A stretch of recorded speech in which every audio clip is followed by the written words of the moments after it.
My name is Roxanne Chabot from RBC Consultants. Welcome to another International Dermatology Education Foundation Educational Series webinar. This evening, we're going to be looking at clinical data, patient photos, and dosing and administration of an oral treatment option for adults with moderate to severe plaque psoriasis.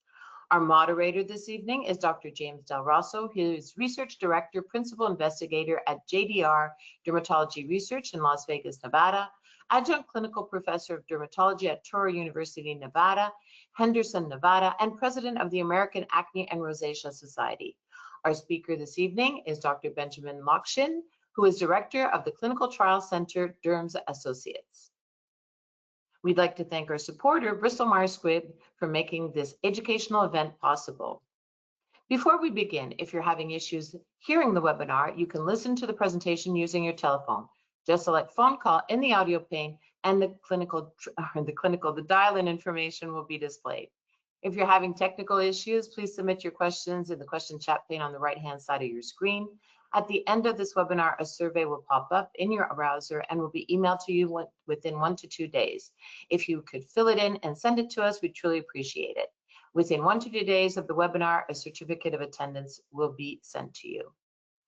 Again, if you'd like to ask any question to our faculty, please submit your questions in the question chat pane on the right-hand side of the screen. And I wrote a note there so you can see exactly where you have to write your questions.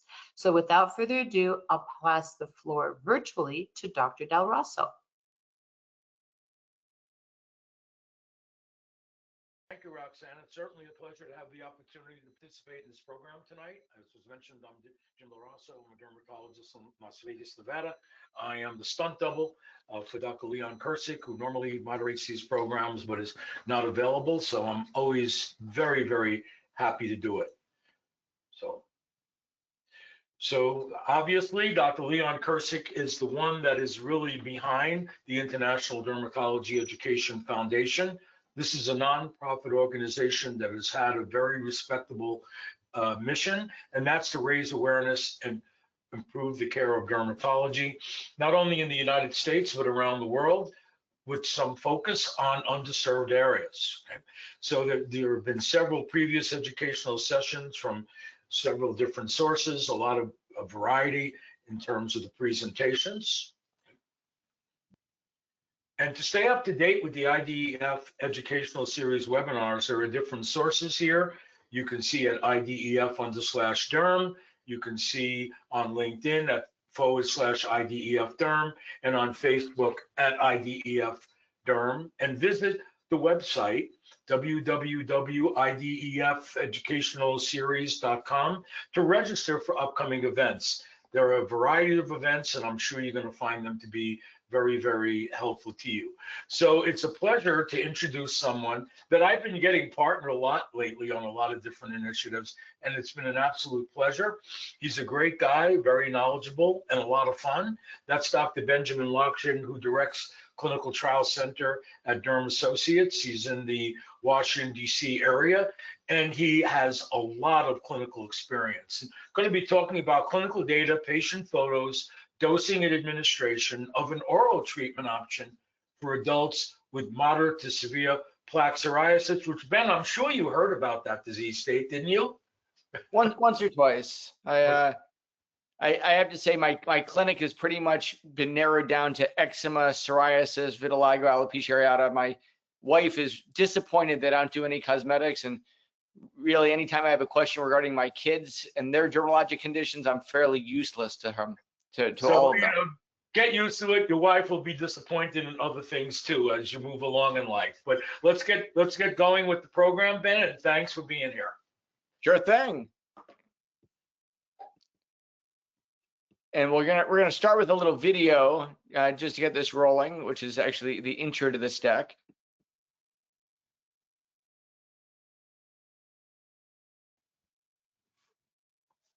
If it wants to play. Yeah, just click in the middle. Yeah, there you go. There we go.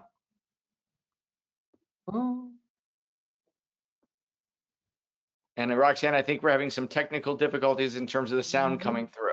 We are.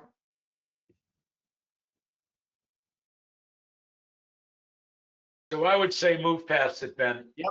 Okay, well. Nothing you can do. Thank you, Emily. Emily did a wonderful job articulating how her psoriasis affected her life to a meaningful degree, and so TIC2 had changed her life. Okay, moving on, if I can get out of this. You can.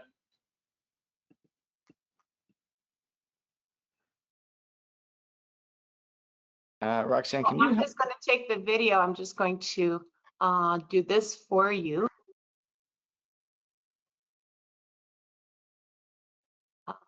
Emily's not giving up.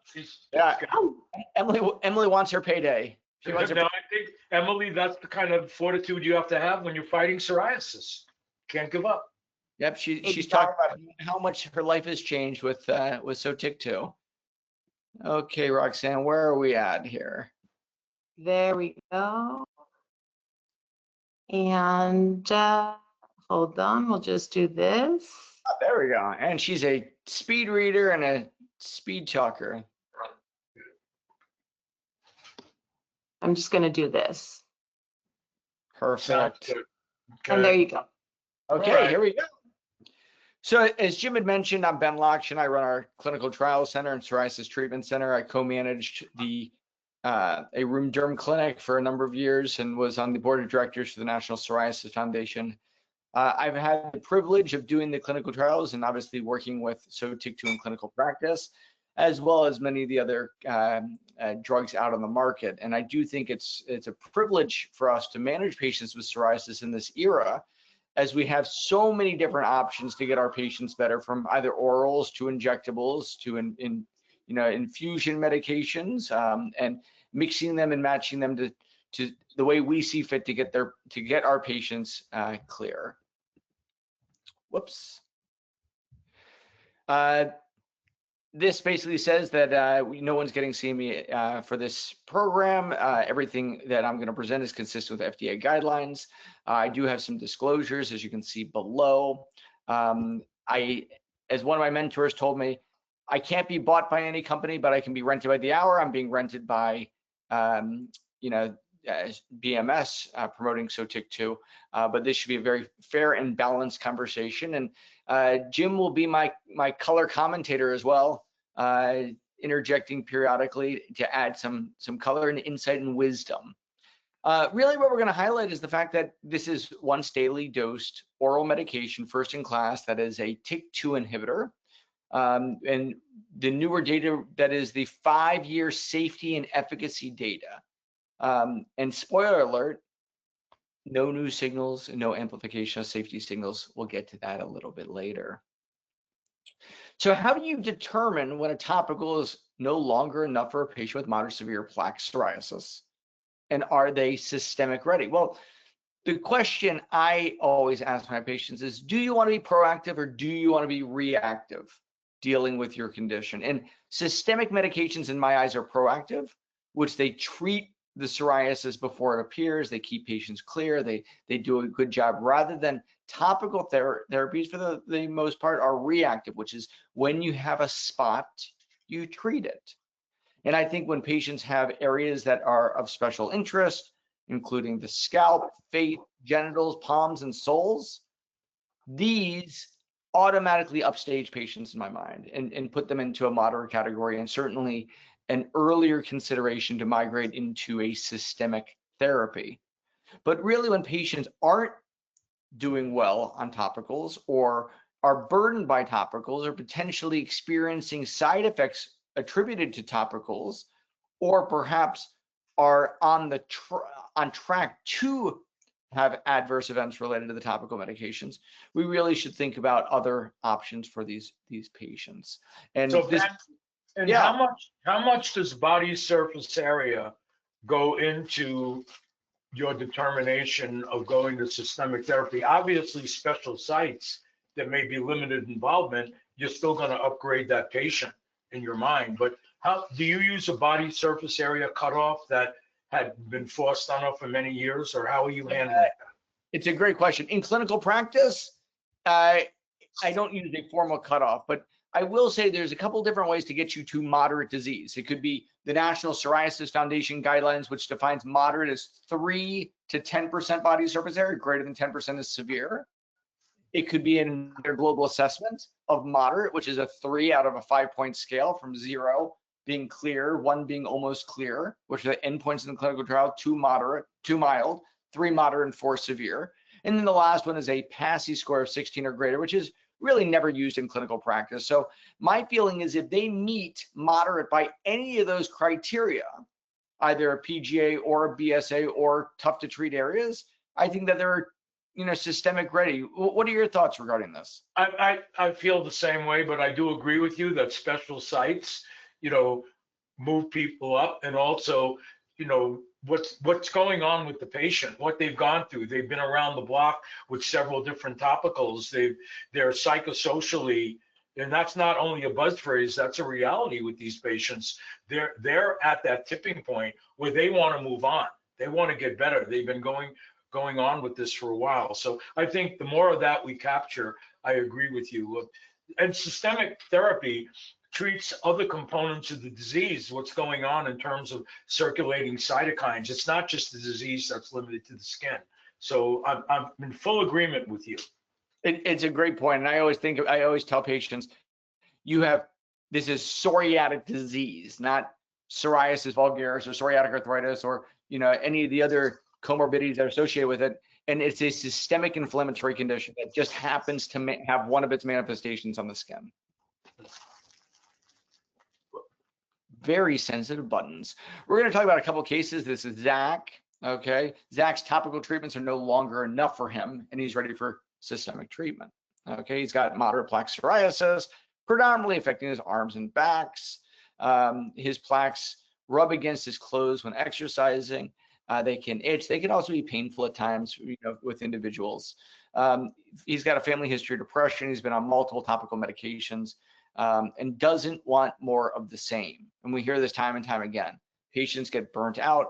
They're looking for something that's different. And sometimes they'll see other providers that stick to really the very formal criteria for meeting, systemic agents. They have to have 10% BSA, and they have to have 3%, PGA of 3 and a PASI of 16. And yes, that is the formal criteria for entry in clinical trials, just like this trial. But like I said, there are multiple different ways to get to moderate. So when topicals aren't enough, really think about starting Sotyktu.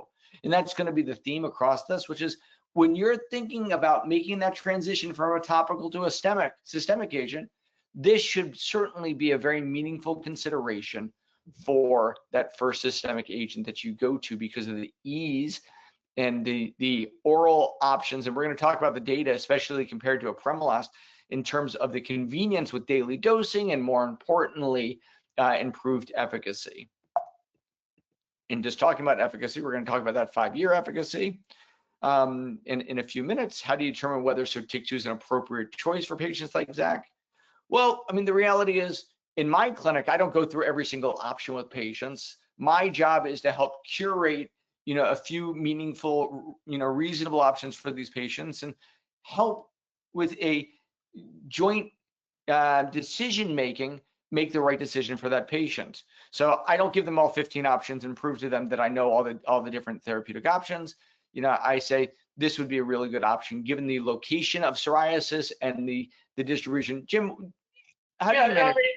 It's same thing. You're looking at the patient. They're there. Yes, you want joint decision making, but they're coming to you because of some expertise you have to help them with that joint decision making. So looking at your situation, here are a couple of options that I think would really fit best with you, and then boil it down to those, and then go from there. I agree with you, right? Thanks. It's not our job to show them how smart we are on every single option, right? Yeah, as my father said, just because you have a watch doesn't mean you need to tell everyone the time. More importantly, they are seeking out our opinion. As I tell patients, I'm here to educate you so you can make an informed decision for yourself. Right. And this is almost as confusing as the New York subway system. This is the pivotal phase 3 studies, which is poetic psoriasis 1 and 2, as well as the long-term extensions. Primary endpoint was 16 weeks. The eligibility criteria is consistent with all systemic agents: greater than 10% body surface area, PGA of 3 or 4, a PASI score of 12 or greater, And the endpoints are co-primary endpoints of a PASI 75 and a PGA of clear or almost clear, with a number of secondary endpoints as well. Patients, even though the primary endpoint was 16 weeks, at 24 weeks, based on their PASI score, they were re-randomized either to Sotyktu or apremilast in each of the groups. At 52, that was the end in that of Poetic 1 and 2, and that goes into the long-term extension going out. I mean, it does look like a New York City subway map, but there's a rhyme or reason to all of those. You're seeing a comparison with apremilast, then you're seeing what happens in patients that didn't respond adequately to apremilast to see if the Sotyktu makes a difference efficacy-wise and even side effect-wise. And then it allows us to look at a large number of patients that received Sotyktu over a prolonged period of time. So it looks like they just threw this at the wall, but it was really very well thought out, I have to say. Yeah, I agree. And also a robust study with over 1,600 patients. You make an excellent point there. I'll try to make excellent points, Ben.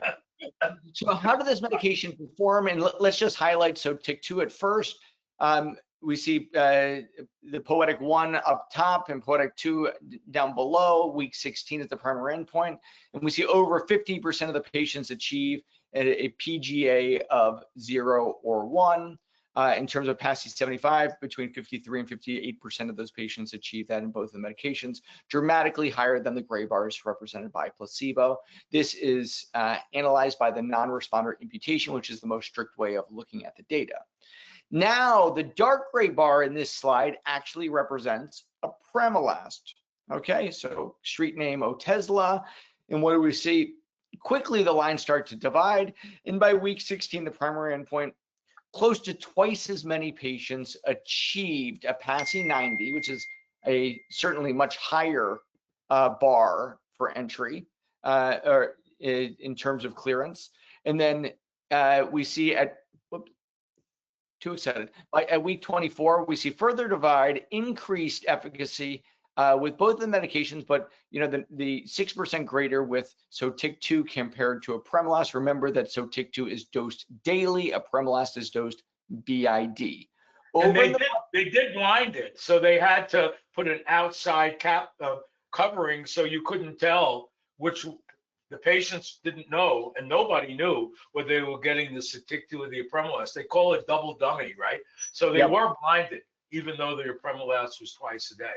Right? Yep, so both the investigator and the patients were blinded. And this actually brings up a good point. During this pivotal phase, we're really trying to achieve three things with this study. One, show clinical superiority. Two, is look at safety in a blinded manner between the two medications. And three, to validate the data that we see with Sotyktu. So if the data with apremilast is similar to their pivotal phase 3 studies, which it was, that further validates the data that we see with Sotyktu. Okay, and setting the bar even higher over here, we see on the right in terms of PASI 100 scores, we see, in Poetic 1, 14% of the patients achieve complete clearance at week 16. We see 18% at 24 weeks achieving complete clearance. And this is a really good real life patient at baseline and 24 weeks after starting the medication. This is that shock and awe. I think we've all seen what psoriasis looks like in clear skin, and we're able to achieve this with a once daily oral medication. And I know we talked about, this should be considered the first line agent for patients with moderate disease, but certainly these images are showing more severe disease. And we see that response rates in the clinical trials were pretty much the same throughout the spectrum of disease. So it doesn't just work for low moderate patients, it works across the entire spectrum of BSA and PASI scores. Any comments you want to add to those images, Jim? I think it just gives you an idea of what you're able to achieve with an oral agent. There's no therapy that we have, regardless of which of the therapies to psoriasis, that are going to work universally on everyone. So, that's something to consider. And the oral agent that easy for them to take, doesn't have the box warnings of other Janus kinase inhibitors, and you'll get into why that is. It's relatively easy to use, no drug interactions that they need to be concerned about. So it's a very straightforward medication that's really turned out to be overall very safe and very effective. I think that's well said, man. So you're doing very good so far, Dr. Lockshin. I think you make me extremely nervous. I mean, your man personality and knowledge base. But let's take the data out even further. So this is the 5-year data, and what we see is horizontal lines. And I think this actually is one of the highlights of a small molecule like Sotyktu. Larger biologic agents, IgG monoclonal antibodies, which the lion's share of all the biologics we use are monoclonal IgG antibodies, short of etanercept, which is a fusion protein. But without getting into the weeds too much, those are very large proteins. And I think that there is decreased efficacy over time at variable rates with all of these biologic agents. And we really don't see that with small molecules. And remember, small molecules operate inside the cell, biologics work outside the cell. So what we see here is a chronic condition like psoriasis being managed with the medication that works along the entire 5-year spectrum without any meaningful loss of efficacy. And this is also looked at in a very stringent way with the modified NRI, which is really the strictest way of looking at long-term data. And really just the only people that are not counted in the interpretation are the ones that have a good reason for dropout that were not related to loss of efficacy of the medication. All other patients were deemed as treatment failures if they didn't have a good excuse for discontinuation. So the top bar represents PASI 75, and we see out to 5 years, 2/3 of those patients achieve a PASI 75. We see a PASI 90, which is, remember, 90% reduction in that PASI score, which is much greater than 90% improvement of their skin. That's really close to perfection, about 50% at week 52, and in the exact same number at 256 weeks. I would not know that it's 5 years. Thank God it says 5 years below. Let's just talk about Maya. That's Maya. She's 26. She's a grad student. Okay. She got scalp involvement. Okay. And for a long time, I didn't think scalp involvement was such a big deal. I was like, okay, don't wear black. It's hidden by your hair. It's not a big deal. But the more and more that I treat patients with psoriasis, the more I learn that the itching, the unpredictability, the plaques that actually move right to the edge of the hairline, the alopecia that can be associated with thick psoriatic plaques are devastating to these patients. And many of the individuals say the same thing. When giving a talk or leading a meeting, I'm more concerned about what people are seeing and thinking on my shoulders than what's coming out of my mouth.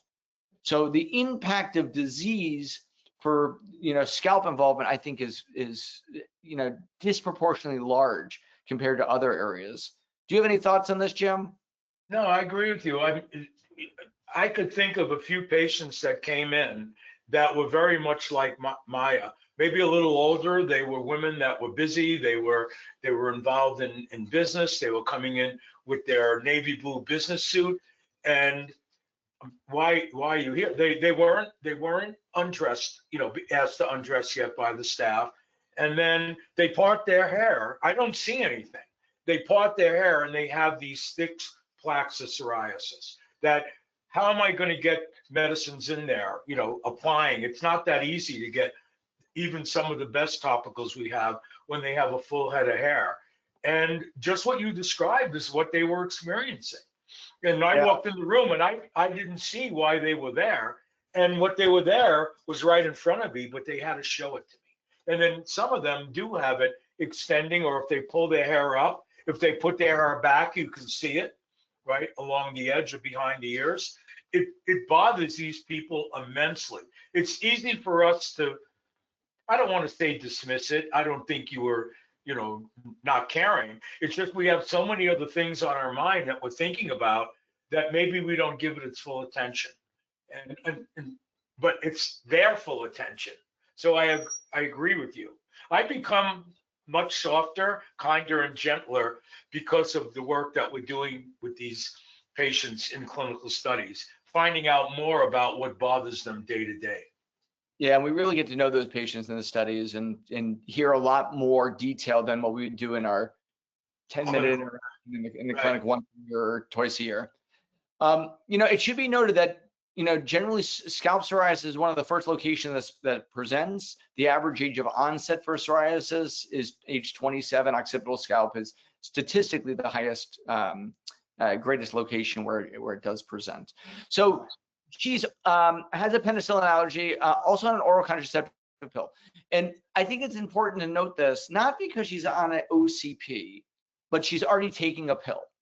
And if you ask patients in my area, and I practice in the Washington, D.C. area, if they're taking medications, I don't care if they're 12 or if they're 80, they're on something. All my high school kids seem to be on stimulants. All the 30-some to 40-somes are on statins or blood pressures or stimulants. So adding a pill once a day doesn't seem to change the routine. And, adding to that, almost everyone, it seems, is on some sort of a vitamin as well.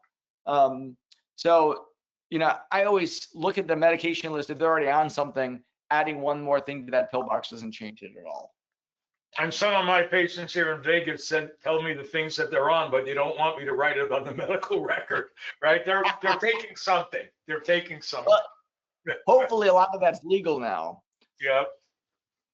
So I think we already covered this. What factors and goals do you prioritize when treating their moderate plaque psoriasis? And one is quality of life, and two is the application. We have a limited formulary of things that actually work in the scalp, and most patients don't like any of the options. And I think this actually kind of rolls right into the efficacy. We looked at the patients in the Poetic 1 study, and what we saw is 70% of those patients actually achieved a scalp-specific PGF clear or almost clear, and that was about twice the rate that we saw with apremilast.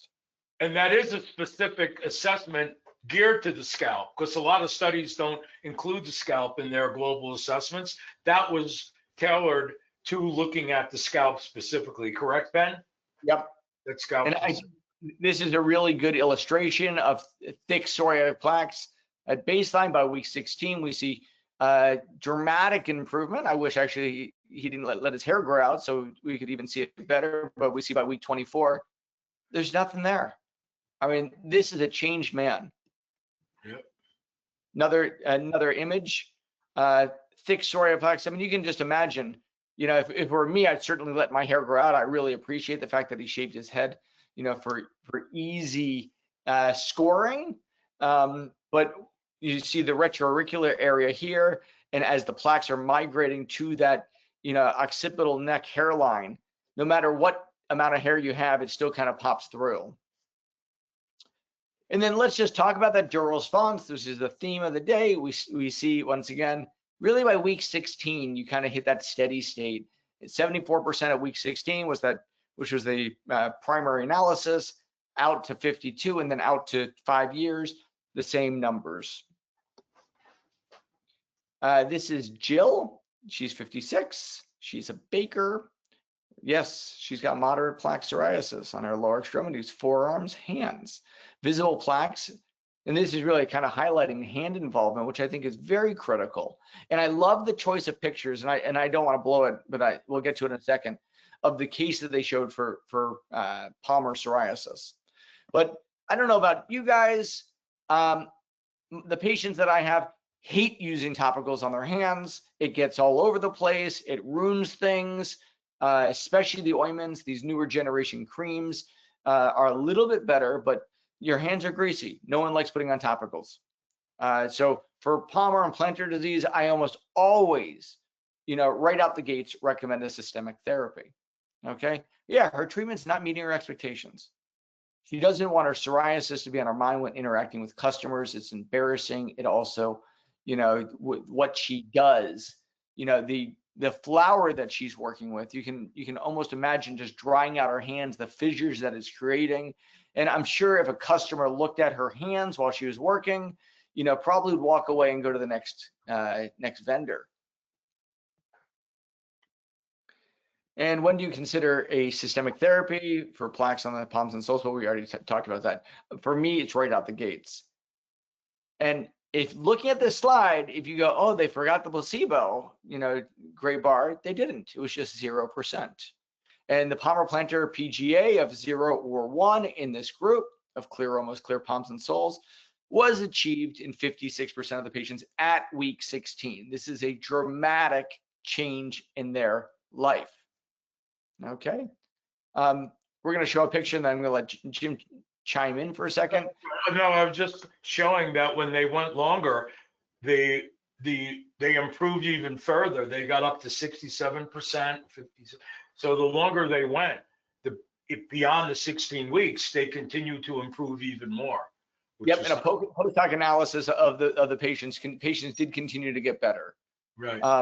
And I think that's actually important to note. And this also is with, at what point do you cut bait? At what point do you give, a little bit of hand holding to say stick with it?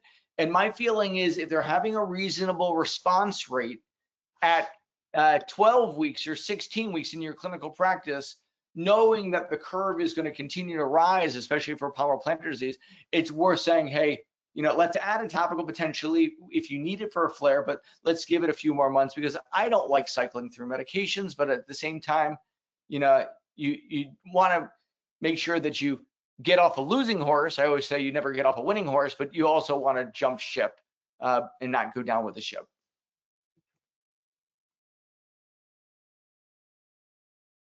So this patient, I really love the choice of images they included, because as we saw early in the deck, we had a lot of patients with pretty severe disease.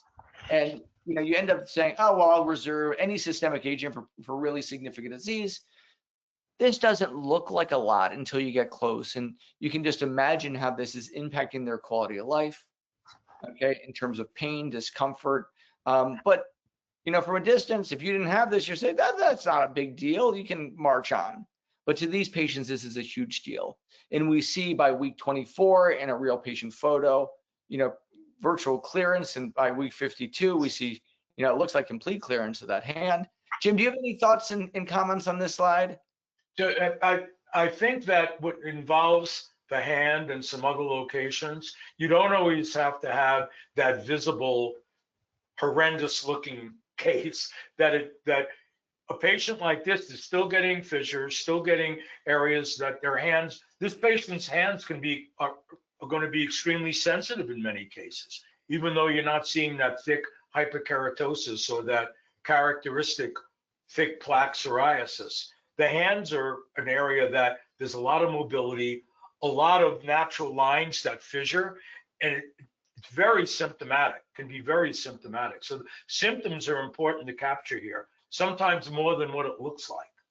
Absolutely. And I'm sure you have in your clinic patients that come in with just 1 or 2 fissures on their hands for one reason or another, either hand eczema or psoriasis, and it's driving them bonkers. Yep. Anytime they wash their hands or use instant hand sanitizer, it burns, it's disruptive, it interferes with their work. So don't downplay the significance of any extent of palmar-plantar disease. Right. So we talked about efficacy. We talked about efficacy in the scalp. We talked about it with palmar-plantar disease. We talked about it with just psoriatic disease in general, psoriasis vulgaris. Let's pivot for a second, talk about safety. And not only do we highlight the 5 years of efficacy data, we're going to highlight the 5 years of safety data, which in my eyes is just as important. So what are the most bothersome, and that choice of words is interesting, adverse events for your patients with moderate to severe plaque psoriasis? Well, for me, some things that are bothersome are things that I have to articulate to the patients that may or may not be of true relevance. But for patients, bothersome side effects kind of fit into 2 different groups for me. One is the intangible bothersome, which is the rare and scary, which the likelihood of them experiencing is extremely low, but the fear factor is high, like a signal for cancer or death. And these are things we do not see with this medication. And the other is the common things that in terms of convenience, headache, diarrhea, nausea, any other things that they may encounter day to day, which with this medication, we really don't see a lot. And we're going to actually dive into that in a second. So looking at this, let's start with the right, and this is kind of how, we'll start Hebrew style. We'll start from the right, then move to the left. What we see, discontinuation rates at 16 weeks were over twice as high with apremilast rather than Sotyktu, and placebo was stuck in the middle. So the discontinuation rates due to adverse events was the lowest in that Sotyktu group. And actually, if you get down to the number, the nitty gritty for that patient, we see 2.4% of those patients. Now let's talk about adverse events that are greater than or equal to 1% of patients and more frequent than placebo. And we see, a slightly higher rate of CPK levels in patients on Sotyktu versus placebo. Now I will say, this is a moving target. It moves around a lot, and there's no recommendation for checking CK levels. I do not check them unless it's clinically appropriate in the right patient that has complaints, but I do not get baselines. And like I said, certainly if patients are working out the day before, it's going to affect that. Do you order CPK levels?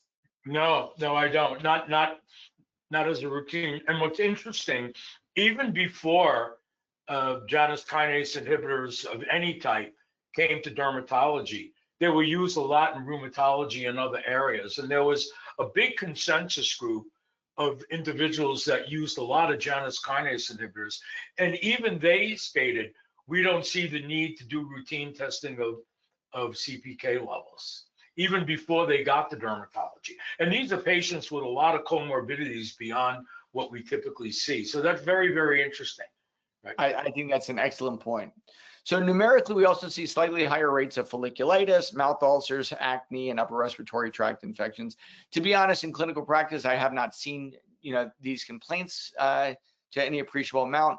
Herpes simplex, I will say just across the board, I always ask that in the history for patients. My threshold for suppressive treatment is extremely low for treating any patients, and that's on systemic agents or not on systemic agents. I mean, to put a patient on valacyclovir, which is, I don't want to say as safe as water, but almost, and very effective, there's no reason to have a high threshold to do that. It's very, very easy to do and not going to harm anybody and very inexpensive. So yeah, and I always tell patients when I recommend it, I said, this is actually one of the few medications that we know that has disease modifying effects.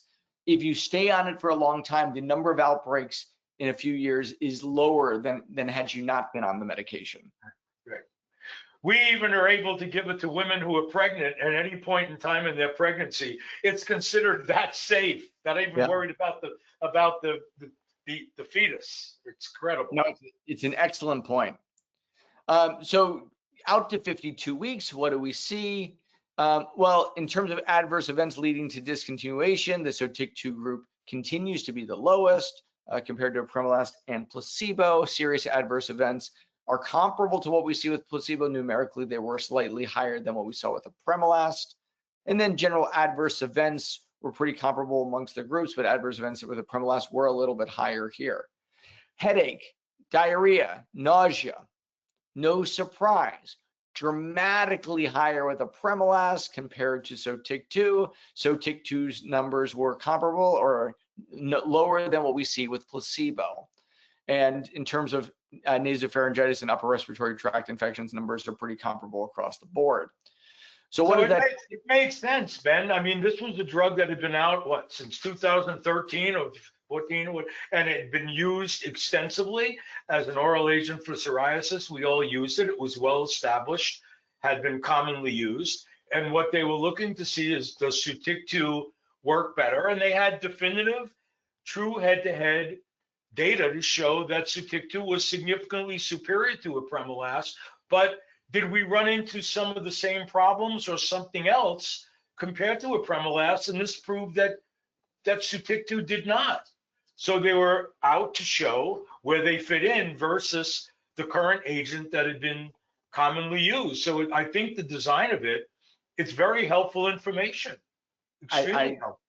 I think that's an excellent point. And I also think, I'm not here to throw shade on Otezla or apremilast, but my feeling with apremilast is when used as a first-line agent, and when patients don't respond, and what we see is, 2/3 of the patients do not achieve a PASI 75, I think it actually turns patients off and questions the next medication. They're like, well, if this was the first line medication, I had all this tolerability issue, you know, why would I want to go to another medication? And then you have to kind of explain away and talk yourself out, or, you know, explain to the patient why, you know, these other systemic oral medications or biologic medications don't have that adverse event. So I generally stay away from apremilast for the majority of patients because of the lack of predictability for response and the tolerability issues that we experience. And the predictability of the intolerance. You know, a lot of people are going to get it, right? Absolutely. And I have to say, it still fits a place in my treatment algorithm. I use it as an add-on, you know, newer generation DMARD in patients with psoriatic arthritis for apremilast with another biologic for the most part. Right. So like I said, there's a place for all of these medications. And this is that 5-year safety data. And I think the top line says it all, which is no increased adverse events, this is per patient years of exposure from year 1 to 5, except for COVID, but because that changed during the course of the studies. And it was more of a timing thing rather than medication induced issue. Right. Yeah, it didn't have any study had more COVID going on in that study, not necessarily related to the medicine. But I think what's so interesting about it was when Sotyktu first became approved, and there was a discussion, it binds differently, it's allosteric, it doesn't have the crossover to create some of the issues that led to the box warnings and some of the things that we would test for, that you're not required in the label to get the blood tests that you are with the Janus kinase 1, 2, and 3. But some people were still suspicious. Well, you know, I'm going to wait and see, because they only had 1-year data. Then you had 2-year data that didn't show any difference. Okay, is that long enough? Well, I want to go a little bit longer. Well, we're now out 5 years. How much longer do we have to go before we show you that nothing's changed from the very beginning? You know, there's nothing, the FDA hasn't said, hey, look, we're going to put box warnings now, because as time went on, we're seeing some of those signals. We're not. So how long do you have to go before you're convinced that Sotyktu does not have those issues, right? No more than placebo or apremilast when they did the studies, right? Yep. I agree with you completely. And I think that for me, this was early in the course because we really didn't see meaningful signals in terms of transaminitis at a high rate or, you know, lipid abnormalities, but we do have that longer term data that we'll get to in a sec. Excellent point. So let's just talk about some of the ISI important safety information. We know Sotyktu is indicated for moderate to severe plaque psoriasis adults who are candidates for systemic therapy. Hey, if you had a bad experience with the medication, or if you're on any other potent immunosuppressant, hey, don't use Sotyktu, okay? Hypersensitivity reaction, this is actually verbiage that's in every biologic and small molecule that we use in psoriasis, pretty much the same thing. It's kind of a catch-all. Infections, it can increase the risk of infections, okay, including serious infections. So if the patient just got out of the ICU, hey, don't be a dodo. If a patient, you know, has an active infection going on, don't start the medication. Consider holding it. My threshold is, if you have a fever over 101, give me a call. If you've got a cold, I don't care. I don't need the phone call. Do you do anything differently? No, not really. Like, and if they develop herpes zoster, stop it. When the herpes zoster is over, you treat it. You can restart the medication. That's how I handle that. And that's a good highlight. Just remember, any patient on any immunomodulator, that includes Dupixent or any biologics or Sotyktu, if they're 18 or older, they're eligible for the shingles vaccine. Okay, it's not a live vaccine. I strongly recommend it. I got my shingles vaccine. Yes, I turned 50. I'm sorry, I know, but I got it. It was not. You could be my kid. I'd be so proud of Ben Lockshin with my son. Oh my God. Oh my God. Right. We can drop the paperwork, but I do have a couple wants in that list. Okay. Okay. So, oops. Keep going over that. We already talked about viral reactivation in terms of herpes simplex and herpes zoster. TB, I will say, in the clinical trials, 4 patients with latent TB were treated with Sotyktu and received prophylaxis. None developed active TB. Remember, people get exposed to tuberculosis. Okay, you don't need to be on a biologic or a TYK2 inhibitor to get exposure to convert to a positive quant gold or PPD or T-spot. That just happens. Okay, the important thing is none of the patients developed active tuberculosis. So they do recommend ordering a quant gold at baseline. My personal benism is I have no problem giving patients samples, a limited number of samples. Like, I can't submit the prescription until you get your blood work done. So if you want to take, a few weeks of a medication, patients' heads aren't going to explode. But and those are for the patients that I trust. But that's the only test that is recommended getting a TB. Okay, malignancy, including lymphomas, were reported. It doesn't seem to be. It seems numerically it was actually higher in the group, but we do not see any label change regarding the box warnings regarding lymphomas. Okay, rhabdo and elevated CK. We saw the CPK was higher than what we saw in the placebo group, but it should be noted in long-term extension, we don't see any amplification of the signal, and there still is no recommendation for ordering CKs. We covered that. Laboratory abnormalities, we're actually going to highlight some of that in the upcoming slides in terms of triglycerides and transaminitis.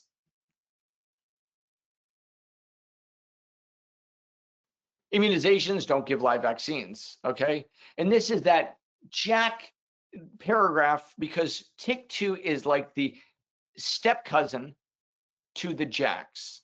And because this actually binds to the regulatory domain, which is different than any of the other of the JAKs, there's no spillover, and we'll see that in an upcoming slide, that really we don't see any of the hematologic adverse events attributed to JAKs. Moreover, we see none of the box warnings attributed to the JAKs. Pregnancy data, there's no pregnant or breastfeeding women were enrolled in the clinical trials, so it's recommended that pregnant and lactating women do not receive this medication. And if you have hepatic impairment, so TYK2 is not recommended with patients with severe. It's severe. Yeah. Right. The key is severe there. So if they're yellow, okay, don't treat them. If they have mild transaminitis, fatty liver disease, which many of our psoriasis patients have, I don't care, no big deal. So I like to say, if the LFT, if AST and ALT are not 3 times the upper limit of normal, it is anywhere from upper limit of normal to 3 times is a slow blinking yellow light for me, which is, hey, proceed with caution, maybe follow them a little bit closer. But remember, LFTs are not mandated as baseline labs or labs throughout the course unless clinically appropriate in those patients. I do think that all patients with psoriasis should have a primary care doctor, and they should be getting labs with them as well. What kind of adverse events keep me up at night? Well, I mean, a lot of them do, and it's more significant ones. But certainly these adverse events that were of special interest, including non-melanoma skin cancer, malignancies, serious infections, herpes zoster, venous and arterial thromboses, and MACE events, were the things that cause a lot of anxiety with the JAK TYK2 class. But once again, TYK2 is a different animal. So let's just dig into this data a little bit, and it's so nice to have a Premolast on here as the active comparator out to week 52. Okay, so these thin bars are the confidence intervals. Okay, so how confident you are from the data, and anything within those confidence intervals, if they overlap, there's no statistical difference between them. So what do we see in terms of non-melanoma skin cancer? No difference statistically. Malignancies, no difference statistically. Slightly lower, so TYK2 in contrast to non-melanoma, slightly higher. Serious infections, and most people can attest to the fact that a Premolast is very clean in terms of the rare and scaries. Okay, serious infections, numerically the same statistically. I mean, in confidence interval is actually a lot greater with the apremilast. Herpes zoster, we do see a slightly higher rate. Arterial thromboses, venous thromboses, all extremely low. No statistical significance between those, and same with MACE events. Numerically, the lowest was Sotyktu, but no statistical difference between the three groups. And you're looking at these numbers that you see on the left. They're all one or less. If you had 100 patients per year, how many would get that event? And they're really falling the same between placebo, Sotyktu, and apremilast with very little difference. So when the FDA was looking at this data, this is the data they had before they decided on the box warnings. What would be the justification for giving those box warnings? Sotyktu wasn't doing any of them. And so if they would have given the box warnings for Sotyktu, they would have had to go back and put them on apremilast because the data was the same. I mean, when you look at it that way. I think that's really good commentary there, and a great point. Yeah, the rates in terms of event per 100 patient years are extremely low across the board here. And as I mentioned earlier, no new. Ben, I'm gonna lead you in. Ben, can you tell us what happened at 5 years? Well, there's actually no new safety signals, which is nice. So we don't need to go line by line, but what we see is no new safety signals and no amplification of safety signals, and just highlighting that includes MACE, venous thromboses, malignancies, non-melanoma skin cancers, and on, including lymphomas, which the rates, were extremely low over time. Anything you want to add to this, Jim? No, I just think you're looking at numbers here, other than the serious infections, which are very low. Everything was below 1. With the exception of COVID and a few others that popped up, like folliculitis, 1.3. So that's 100 patients treated per year, and you're still seeing very, very low numbers. And these were very similar to what was on in the placebo group when we had a placebo group. So you're out 5 years, and you haven't been snake bit by any of these things. Yeah, and this slide, more than any of the other safety slides, really solidifies and creates a tremendous amount of confidence of what I articulated to the patient. Yep. And if you weren't comfortable at 1 year and you weren't comfortable at 2 years, certainly 5 years, everyone should have buy-in. Now, looking at some adverse, we talked about transaminitis, and what we see, so the red lines here are the upper limit and lower limit of normal of AST and ALT, and this actually goes out through 4 years, including the pooled poetic psoriasis 1 and 2 and long-term extension. And what do we see? Straight lines right smack dab in the middle in terms of transaminitis. We do see, a few patients, okay, in the 16-week placebo-controlled study, there are 9 patients, which is 3.6 events per 100 patient years, that were high, with Sotyktu compared to only 2 patients with placebo. Okay, and we see comparable numbers with AST, but really, I think it was more of a numerical difference than when you see a larger patient population over a long period of time in terms of a drug-related cause. So for this reason, I don't check LFTs, I don't check labs. I do recommend they have a primary care physician. Anything you want to add to this side, Jim? No, pretty much. And really the bottom line is, if there's an individual patient, you're the clinician. The package insert is not, the FDA is not. They're just giving you some background information, important information. But if you have a feeling that you want to check something, do it. There's nothing, you're going to be getting a quantiferon gold. So if you want to check it for whatever reason, because there's other things in the history, there's nothing stopping you. But the package insert is not telling you you should have done it, and then you didn't do it. So, yeah. But you can still decide on an individual case-by-case basis if you want to get a certain test. If somebody's pumping iron all the time and you say, hey, maybe I should check a CK, then do it. That wouldn't be me. I don't know about you, but the pumping iron, but you're the clinician. You can decide on any given patient if you want to check something. But this is what the FDA, the guidance the FDA has given, which Ben is making very clear for you. Very good point. And then this is focusing on triglycerides. If you check my triglycerides at any point in time, they're probably somewhere between 150 and 200. I tend to run high. But what we see is, patients with psoriasis probably run a little bit high too.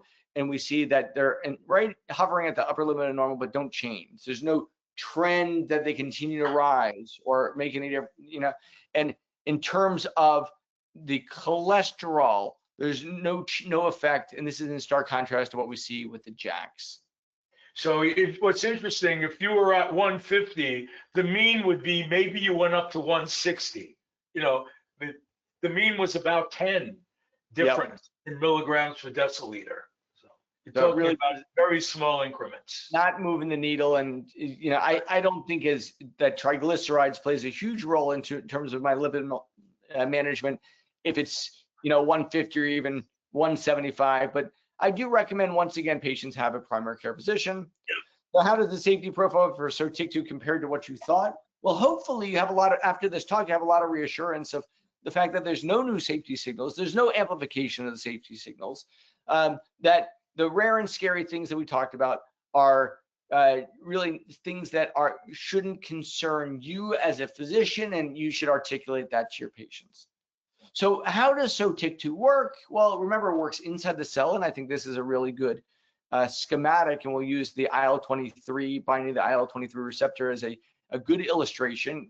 This is showing kind of the Th17 production, but what we see is that TYK2 heterodimerizes with JAK2 in the intracellular domain of the receptor, causing dimerization, phosphorylation, recruitment of STAT. STAT gets phosphorylated, it dissociates into the nucleus, and that results in gene transcription. And in this case, with the IL-23 and IL-23 receptor pairing, we have gene transcription producing IL-17, okay?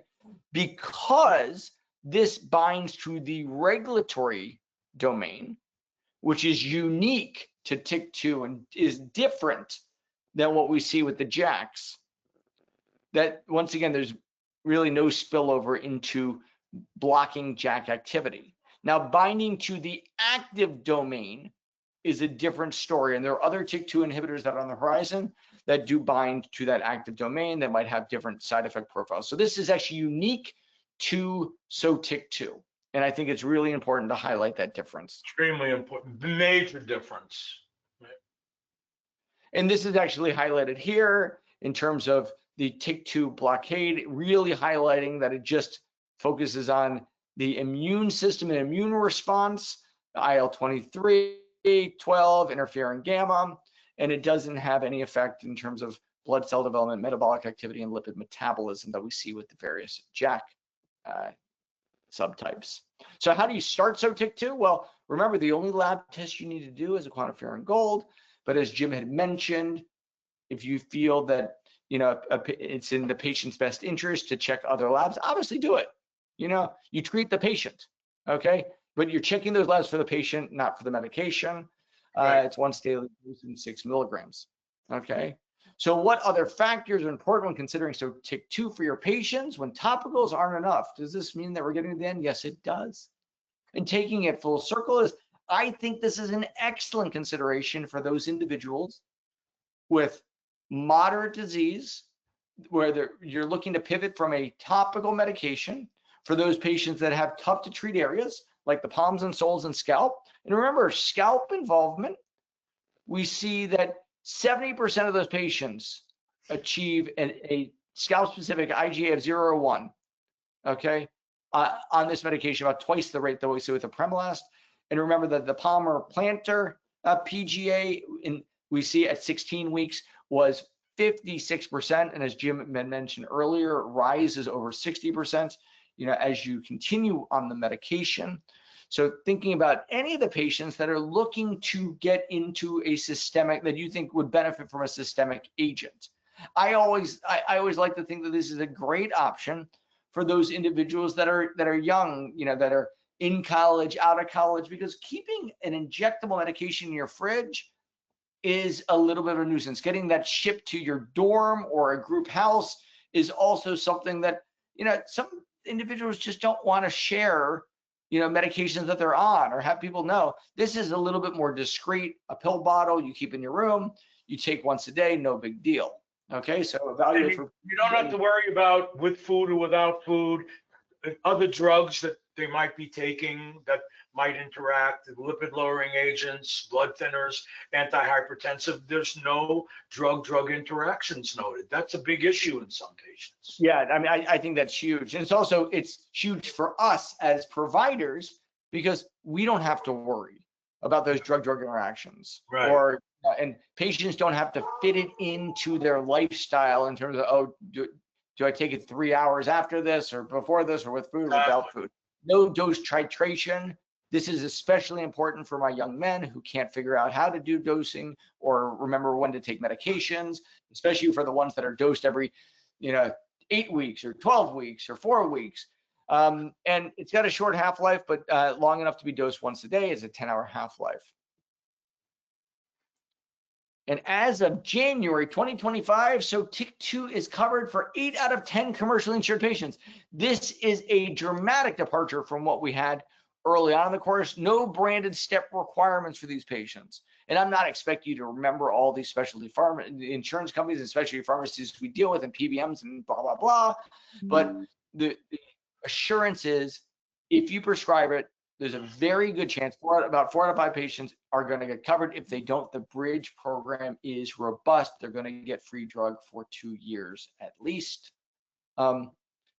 So really, how do we get our patients on this medication? Well, definitely make sure that you enroll them in the copay assistance program so they can pay as little as $0 per month, which is very important. To do. All these medications are expensive, so doing everything we can to decrease drug costs for our commercial insurance is important. So when topicals aren't enough, your reflex should be start so TIC2. It's got greater efficacy at 16 and 24 weeks, especially in terms of PASI 75 and PASI 90 compared to apremilast, about twice the efficacy in PASI 90 at 24 weeks and 16 weeks, simple once daily dosing. That 5-year of efficacy and safety data means a lot to me. And I think that articulating that to our patients also provides them the assurance that they're not going on a new medication that hasn't been tested, okay? That a lot of those unresolved questions that some of our, more cautious patients have or providers may have, I think have all been addressed at this point. Anything you want to add to this, Jim? No, I just noticed that we're running a couple of minutes over. I'm looking at the questions that were being asked, and you just addressed those about the long-term efficacy data, if there's anything additional. And you mentioned about the access, and the patients would be moderate or severe plaque psoriasis where topicals weren't enough. This would be a consideration. Is there any, or the special sites, correct? The special locations, right? Yep. For special locations, it's face, scalp, genitals, palms, soles. Yeah. And all of those, there's data on that. If you have issues with the access that you don't know, with your office staff, contact your representative and have them help you, because rarely is there a situation where you're not going to be able to get access to the medication. So Ben, thank you very much.